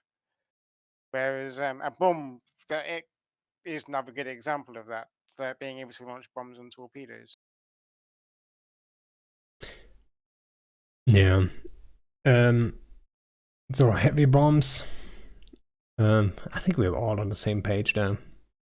Let's see what it is, and then get Depends hyped on on what it. CCP wants to do with the module, right? If they intend it to be like an anti-ratting thing, like for bombers bar style whaling, or to prevent like is making whatever, then you could see it on something you could take through wormholes. If it's intended to be something that you can use against big set piece cap fights or Titan fights or super fights or whatever, then you'll probably see it on like T1 battleships, for instance. So I think I a hope lot for of it will both, depend really. on. Yeah, that'd be really interesting as well. But yeah, I think a lot of the actual implementation of the module depends on what their intention for balance is. But would there be anything else that you think like would be cool if CCP brought it in? Like any? What do you think?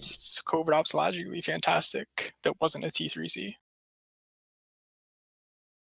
Some way to bring logic that didn't have to always use T3s would be cool. Or a tournament hull, you mean? Yeah, I kind of have to agree with that. Okay, Redup's logi that isn't a T3C would be so incredibly nice.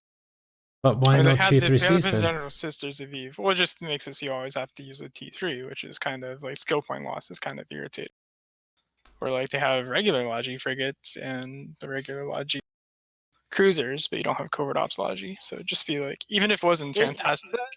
That sounds like actually a very good thing. Like, don't have covert ops logi cruisers or anything like that. Just have a like offshoot of a bomber that is covert ops logi, exactly. So it's like you get freaking pacifiers and enforcers No, are freaking I got it. useless. Guys. There's like things we can. I got the idea. Alright. Shield and armor bombs. What about that? Alright? You have bombers and you bomb your own fleet with shield bombs. That's it, right? It's an extra bomb type. Kind of defeats the word bomb. The silence. Well, it is kind of, I mean, what else is it then? Like a med pack. You throw your fleet like a med pack in the face. And you heal them all. It's like AoE heals. Nope. You couldn't pay me enough to rep my own fleet with my bombers. Nope. Just imagine. Got me on kill man. All right. It comes down 1 to damage and 5, 100 shield. Like, all right. It also comes down to the question now: is if you're getting into the situation where you need logistic ships in bombers, you're probably doing something wrong on grid, or something is wrong on grid because your bombers are surviving. Put it. So I mean, I don't think bombers are intended to just be like throwaway, always die. Like you can catch reps. Like whenever I drop, I bring a Logi T3C that mostly to rep the hunter, rat aggro or drones or whatever. But it'd be nice to not always have to use a T3C just because, again, skill point loss or. Yeah, but come on, guys. It's not that bad, is it? It's a minor, it's a minor issue, but there are like covert ops holes that don't really serve a purpose that could be like repurposed. All right. They could repurpose them incredibly well into other roles, even if it's not a logi role. But, So you have a covered ops logi, but like, so what about the wormhole connectivity? Like, I mean, Sieku, you probably don't use wormholes all that much, right? No, not really. Yeah, but Draco, like, so did you see a difference yet? Like, because I didn't pay attention to normal wormholes yet. So obviously, I live in wormhole space. I don't live in C5 space. I live in a C2 wormhole with C5 and an also static. Yes, we have somewhat seen we've seen more connections. I do like the change. It means that when I do my wormhole diving fleets, that there are going to be probably longer wormhole chains for us to jump through. And for me, the quicker we can go through these chains, the quicker we can scan them, the more likely we are to find targets to kill. So yes, I very much do like this change that they've done to the wormholes. Not so much the rolling changes, but again, that's just me being pathetic and remembering the old ways of rolling. But yeah, these wormhole changes I have like very much for what I do. Yeah, apparently the rolling changes were like fixes, but Yeah, I I remember I really like she's my right hand like FC assistant kind of, you know, and she's a wormholer, and yeah. she got all mad about that part, you know, Uh, because the people thing, relied on that for years, so it doesn't really like it's not a bug anymore. It becomes a feature at some point because it's so well known, exactly, yeah. everyone knows it. And it doesn't hit the big wormhole groups. It only hits the small wormhole groups because they now all of a sudden need an extra tune or an extra couple of tunes to roll their wormhole. Yeah, and for So those who wonder, the change that actually we're talking about here is that before the changes or the bug fix, whatever you want to call it, you could jump a wormhole. Like a wormhole has a certain amount of mass that you can jump through the like at a max, right? Let's say yeah, 100 max. Yeah, and then you have 99, but with an MWD you would have 140. So um, you could jump the wormhole, and in the same tick, once the wormhole says, okay, that's enough, that's not too much mass, you hit your MWD, it removes the mass with the MWD, but it allows to jump because you had less mass without the MWD. So that way, rolling wormholes was just like way easier, and they fixed that now, if you want to call it fixed. And yeah, wormholes are mad about that one. For me, it doesn't have any impact, so I don't even want to talk about it all too much. But that's what we're talking about. I mean, it again. It has a higher chance of providing content necessarily from athletes in wormhole space. So where it's taken away from me in one part where I'm living in wormhole space and it's requiring me longer to roll wormholes. When I'm out on a fleet looking for stuff in wormhole space, we we with the more wormhole connections and the change of the actual wormholing mechanics itself, rolling mechanics themselves, it means that there is a higher chance of us finding targets rolling or trying to do something in those connections, which I think is a good content creation. It Yeah, means that people have to undock to roll more of their connections if they want to crab, yeah, and crabbing in a C5 C6 is very good. it It's is similar. It is similar to the warp speed changes that we got, right? yeah. In that it kinda effectively makes the game a little bit smaller. Everyone is a little bit closer together, while not changing the game itself, but just the warp speed you can get around with. So yeah, there's more connectivity. There's more chances of fighting each other, and I thought also it's a good change, but I was also prepared for wormholes to lose their shit, because not don't touch our Yeah, wormholes. I mean, They get all touchy about it. I haven't really got upset about it. It's I knew it was a bug. I every time I've taught people how to roll the wormhole on bomber spar fleets, I've told them, okay, so you know how to wormhole, you know how to roll this wormhole, you know it's a bug. What we're going to be doing. So I've always known that it's going to probably be fixed sooner or later. Knowing CCP probably later rather than sooner, but now that the time has come. It's basically memory. I've learned how to roll that wormhole so much using the old method that trying to put a new method into practice, it's very hard at the moment. I am continuously getting stuck using the old method, which again people don't see, but for armadas and everything like that, if there's no way into the wormhole, we have to roll the C5 static to find a way into the wormhole. We could be rolling the wormhole, the C5 static in our wormhole, for a good 3 or 4 hours before fleet looking for a way in to make sure that there's one for an armada. Again, that's Yeah, something that most it's all people prep. don't actually. Yeah, it's something that most people don't think about. They just turn up for a fleet, join the bookmarks folder, and get into the wormhole and dock up into the Desert. But Yep. it yeah, it's one of those things. I mean, obviously because it takes us longer now to roll a wormhole. It requires more tunes or more rolls put through them. So it doesn't necessarily help us, but it, it's more of an inconvenience than it is anything. It's not really something for us to rage over. It's just an inconvenience.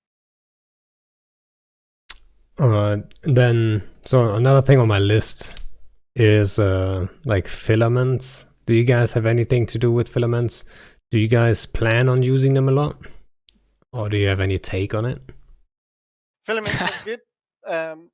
Filaments are good. The only downside is I haven't really looked into them this time, but I still think they're 25-man. I don't know about, do the 25-man filaments take you to random nullsec, or do they take you to hot activity nullsec? Sieku, you were laughing out. I was thinking to answer his question, filaments go, as far as I'm aware, they go random. Maybe like I haven't really played with them that much, but filaments and anyone in Legacy is kind of a hit or miss prospect. Something blue donut, but they're fun for a small gang, especially for white guys. But like seriously, because you guys have like a 90% chance of landing in blue space. Wait 15 minutes, filament, land in blue space. 2.5 hours later, you finally make it to Ethereum Reach. 14 jumps away. It might not be quite as bad for whatever us. It is, like it's just. It's a fun idea. They're really fun to implement, but if you're in a big coalition, do you stand a decent chance of just going somewhere where you can't do anything anyway? Yeah, you know what? I feel like we always got lucky. Like sometimes we end up in blue space. Obviously, we have like all of Delve, Curious, and Period Bases and Fountain Blue. But other than that, we actually we're always like kind of lucky with it. So didn't have a problem with it that much. We ended up in like a couple of the ones we did for the Christmas ones. They ended up in really good space, but then there's a few ones where we did like 6 of them, and we just bounced around from like never left the south, and it's kind of like, wow, this is a waste of time. Yeah, I always wondered like why not give people that use the filament only like a 10-minute or 5-minute aggression timer, you know?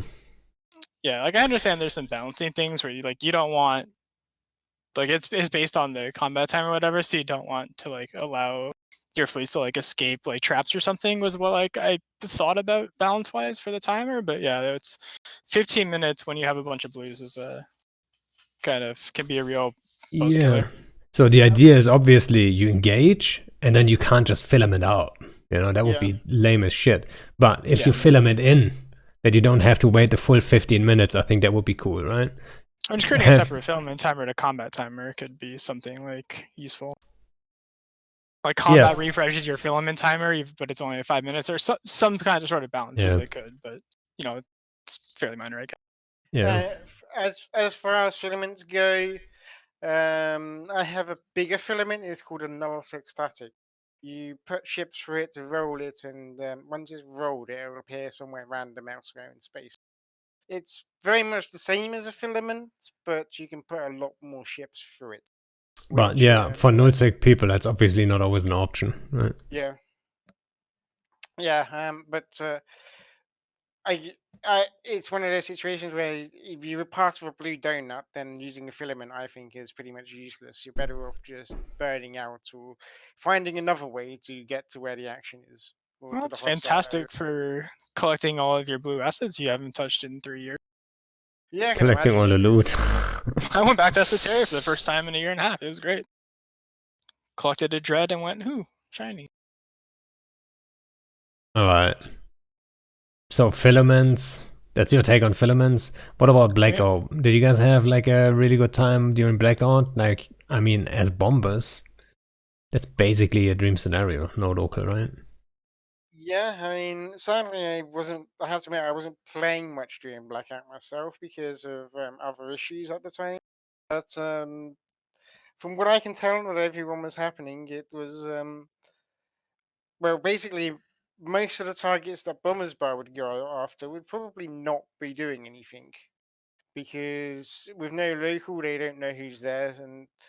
But having said that, I think they did get a few good kills, but I can't really give my perception of that, sadly.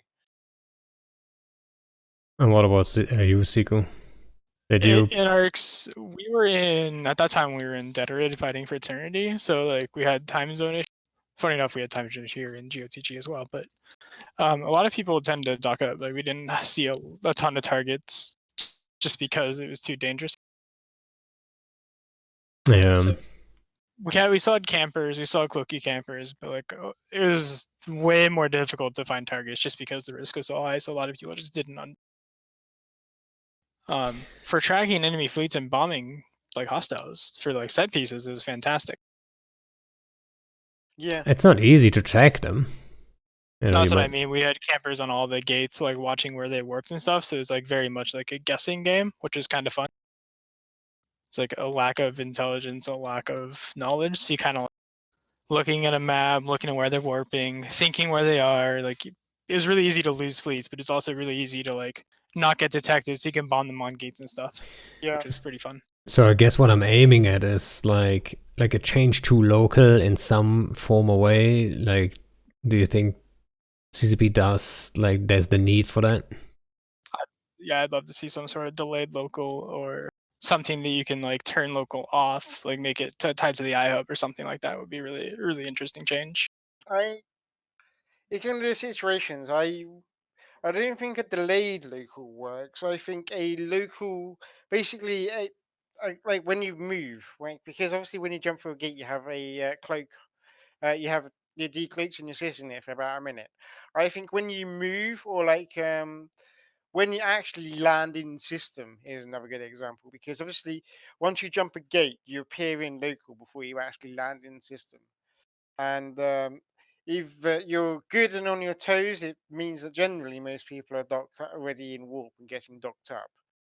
So basically, making it so you don't appear in local either until you're actually in the system, or your cloak is run out. Your gate cloak is run out. I would say is actually a better thing to do, because go ahead. Same. So delaying local for the gate cloak. Yeah, I see what you're saying. Yeah. I would, essentially, I would argue though. Local, but, yeah. I would argue though. If you delay local, let's say, I think the sweet spot is around this 20-second mark. If you delay local by 20 seconds, so you jump in, you have the gate cloak, and then let's say the second you have grid, this 20 seconds are going to count down. So a hunter, if you're really good, you can make some stuff happen at 20 seconds, but it's tough. That 20 seconds to descan everything real quick before they Yeah, you need to descan, decide where to warp, then warp there, land, and then bubble if you're in a dictator, right? So there's a lot of things you have to do within those 20 seconds. But my argument is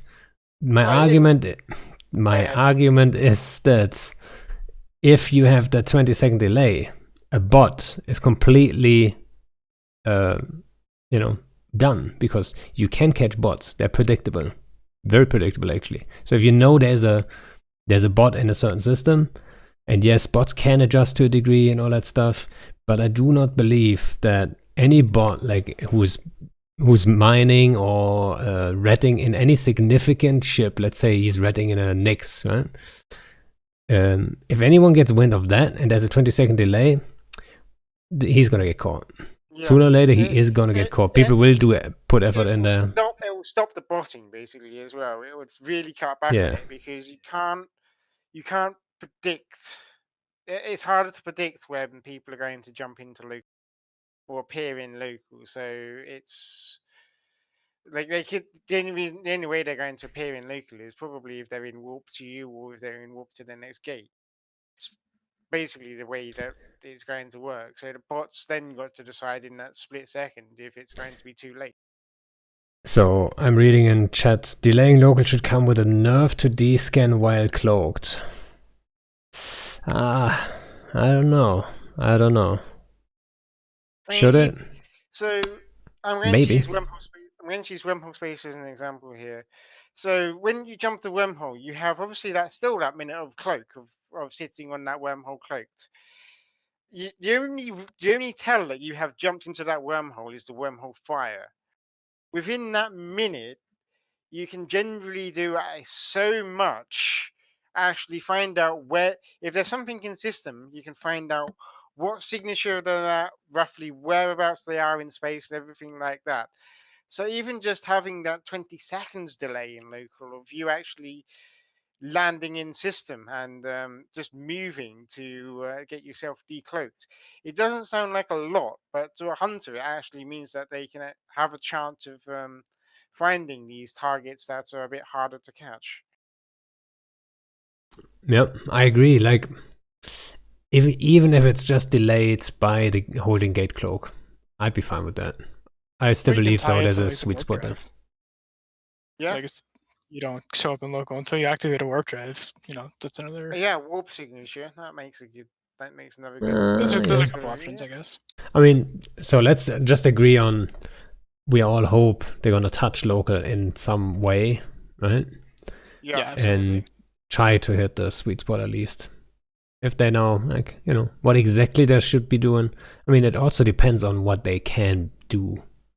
Dev time is their currency, really. Like, what takes the least time to implement? Yep. It is sadly that's the reality of things.